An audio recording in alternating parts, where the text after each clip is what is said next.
Boy, do things just get interesting in ReZero, man. Really, this reminds me of how it all begun, right? Like how Subaru kind of fell into that snowball effect of him tripping over his own feet. And it is cool to see, once again, with the whole time loop and or checkpoint thing, it allows us to see perspective. And we look at this episode of ReZero, and immediately we see Subaru evaluating himself. We see that newfound perspective of Subaru. He's asking questions to himself, monologuing, okay, if that's this and this is that, let me try to put this piece, this puzzle together. And that's something that we didn't necessarily get before. And what we did, it was pretty dang crappy because the person trying to do it didn't know what self-evaluation was and didn't know what really evaluating was anyway. She just thought everything was based off of destiny. So looking at this episode of ReZero, what I love the most is how Roswell is still on the spot. And I know a lot of people are kind of asking questions. They're probably trying to decipher what Elsa was saying at the very end to try to find out who she works for. Because once again, Elsa is a character that we don't know who she works for. She works for clients. She doesn't work for the witch. It's cool. It doesn't seem that way. And what she states is, you're here 2 days early. That's just not what they specified. They said you'd be here on this day, and you're here today. So one, that means Elsa is at the mansion already. She has to be. She has to be somewhere to where, one, either she can get information from her informant and her client, or she's been there. She's been there waiting as soon as Subaru left. And that's a question that I would like to ask Roswell. One being this, and this is why I'm saying that it's Roswell once again. He was doing something with Frederica, and we know Frederica could not say whatever it was because of her oath. They said that they would bring her into the bubble, and what Subaru and Ram didn't pick up on was the whole barrier and about bringing her in there. And noticing how she was like, okay, don't you get it, Subaru? I'm trying to tell you through subtext, and Ram states this, don't you get it? That's kind of what she wants. If you physically bring her there, she'll be kind of forced to say it. And I think that's because, once again, Roswell is the person that she's connected to. So that all goes back to Roswell. Now let's move on to Elsa. Once again, let's bring this back to Elsa. The only person that has been orchestrating any kind of thing has been Roswell. And Roswell's point is just kind of I knew you'd do it. I had faith. Very sketchy way of saying things. I don't know how he would have had faith in Subaru before, especially whenever Subaru was a character that was filled with flaws. Everyone knew it. Everyone knew he's the weakest link mentally and physically. Why would Roswell ever believe Subaru would actually get through this? Part of me kind of makes me think that maybe Roswell could be trying to throw this all away and have it kind of covered up as if he had nothing to do with it. Because if he did have something to do with probably getting rid of a royal selection candidate, it could garner him some very unwanted attention or trouble. I'm not sure, how the exact clause would be, but we could easily assume so. That's a hypothesis. That's an educated guess on that part. But at the same time, Roswell's been the one orchestrating thing. He was even talking about how he knew the witch's cult would show up, when and where, and he's basically been controlling things ever since Subaru got through, beat Gluttony's whale.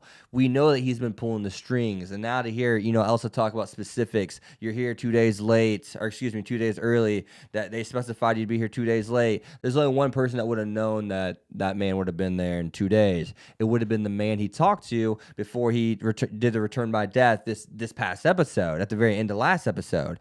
The only person that would have known that would have been Roswell. Roswell's the only one.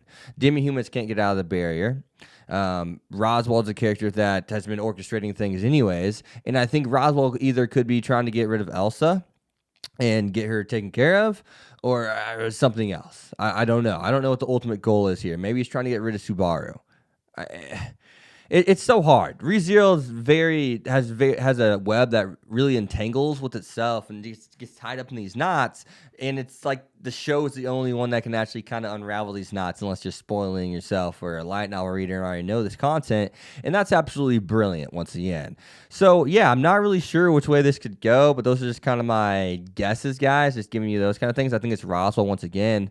Who was I bet, but at the same time, who was the client at the first time? Who was the client not the first time. It had to be someone going after a royal selection candidate. I could see Roswell knowing that Finral could have been a royal selection candidate, and he's trying to get her out of the way in order for Amelia. Because at the end of the day, he has showcased he'll do anything. Everything's a means to an end, as long as Amelia gets her notoriety, as long as Amelia gets hoisted upwards. That's kind of what Roswell said the last episode, whenever he's kind of saying like he literally threw innocent lives away, like, and he knew that, but he's like, but you and Amelia wouldn't got the recognition otherwise. Everything's a means to an end to him. But in this case, I think maybe Elsa attacking the mansion is supposed to be another way for to show strength or power from the whole Amelia kind of party, right? Selection party. It's hard. It's really hard to tell which way this is going to go. But other than that, though, let's actually take a look. Since Frederica's not bad, and we know who Frederica is now as a demi-human, we got some of that Frederica fan service, and yeah, I mean, she's a cool character. She has the best physics. She has the best physics out of all the waifus. I don't care. I saw what I saw. I saw what I saw. But doesn't mean she's the best waifu. We still got episodes for that. But physically, I'm enamored. I am enamored. But no, other than that, though, we look at Garfield as well. Let's take a look at the whole Amelia kind of standpoint of things, because this is actually extremely important. But we look at Amelia, and Subaru also has to be extremely careful with her now. Now he's trying to do things for her again. Now but his take is slightly different. And I should probably, before I open my mouth, go further into thought about this instead of trying to like unravel this while I'm talking, because most of my videos are kind of freestyle anyways, in a sense, notes, and then just let's go with the ideas, the concepts that I notes I took. But I look at her character, and she's a character that, remember, the whole reason she's doing this is because she wants to be accepted. She wants to gain the trust of the people.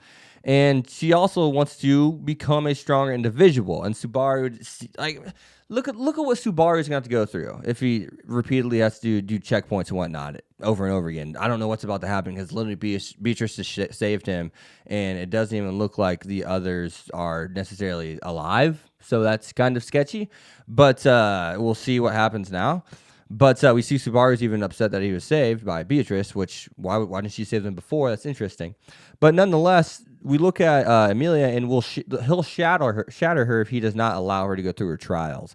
She needs to go through his trials. He was there for her beforehand, but then once the going got tough and he saw the kind of mental stress Amelia was on, he threw out the suggestion. At the end of the day, though, you guys cannot blame Subaru. Subaru did not hurt Amelia in that sense. No way, no how. He was just trying to, he even said it was a suggestion. He did not try to force this idea or ideal. He said it's a suggestion. So you can see how much he actually has improved.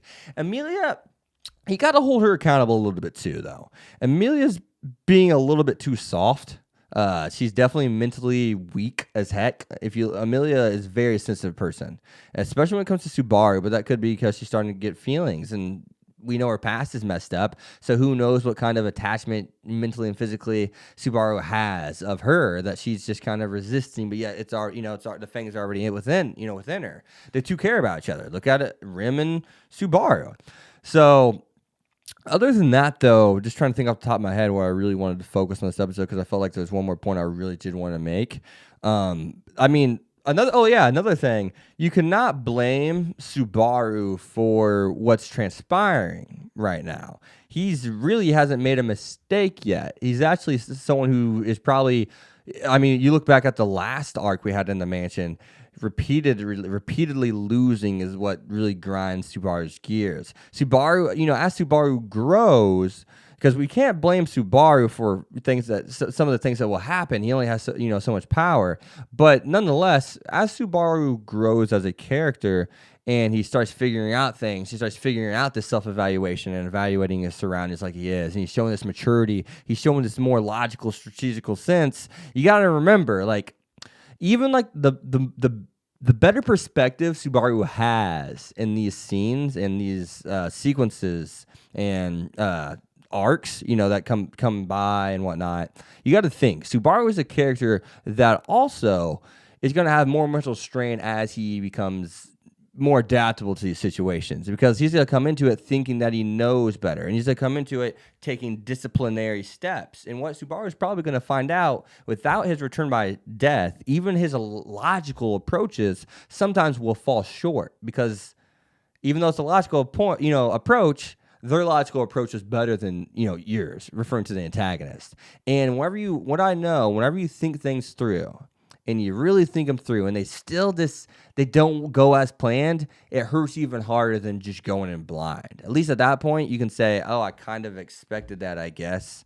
But now, anytime he messes up after thinking about things intensely and logically, and it just falls short, it's going to hurt that much more. It's like the guy that's shooting basketball hoops. Think about this. Seriously, this is a huge thing that I think Tape Nagasuki is going to hop onto because he's brilliant. But think about this. If you're someone who every summer, after every season of basketball, you're shooting 10,000 shots and you're getting better. You see you're getting better. You're seeing you're getting better, but you're falling short still in the postseason and losing and not going to the state championship or anything, the losing is going to hurt more because you wanted it more. You worked for it more mentally and physically. Thing for Subaru. These failures could hurt more than what they did in the past because he's working harder for them. And that's something I'm interested to follow. But other than that, guys, be sure to leave a like, comment, subscribe, follow on Twitter X25. I'll see you guys next time. Peace. Thanks for watching, guys.